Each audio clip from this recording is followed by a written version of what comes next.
gusto kong malaman sa kanila because they all have their humble beginnings.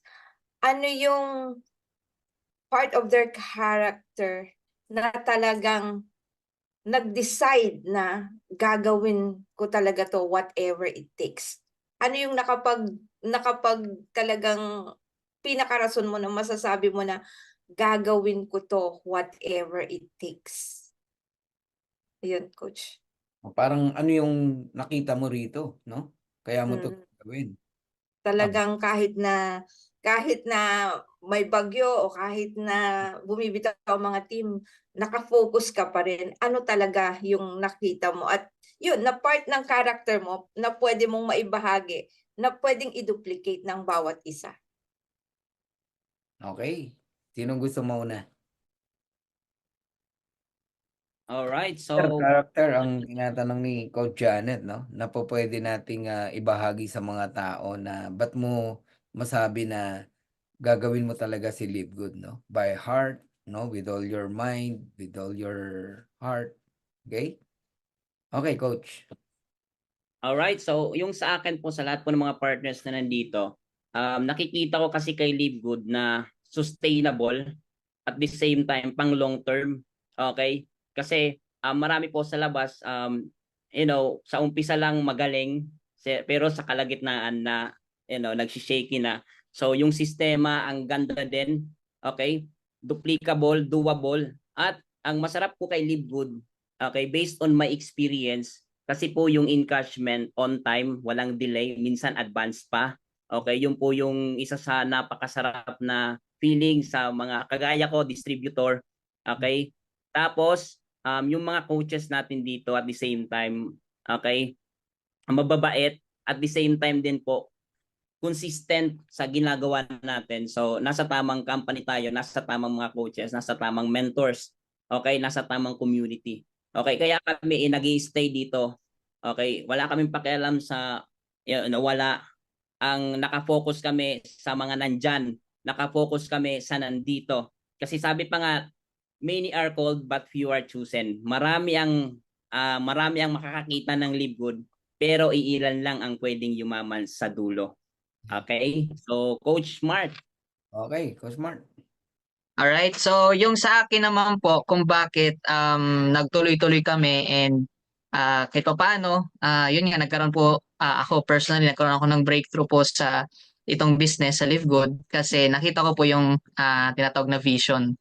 Ayan. So yun po yung nag-drive sa akin na itodo to, yung tipong parang I was the hardest worker in the room, no? So talagang day and night trabaho po talaga, no? And of course, situation po talaga namin sa family ko. So siguro yung naging ano ko, yun yung naging driving force ko and experience din na ayaw ko nang maghirap, na totoo lang. Di ba? Kasi may kasabihan, mahirap pagpayaman pero mas mahirap maging mahirap.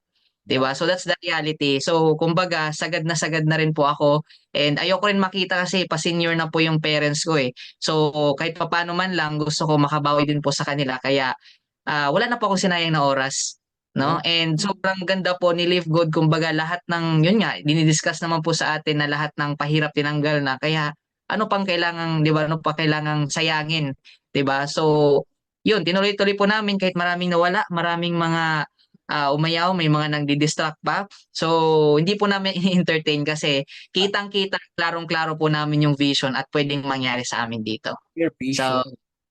Yun. Klaro. Malinaw, no? Kay Yung Coach Mark, importante. merong mangyayaring maganda dito sa Live Good.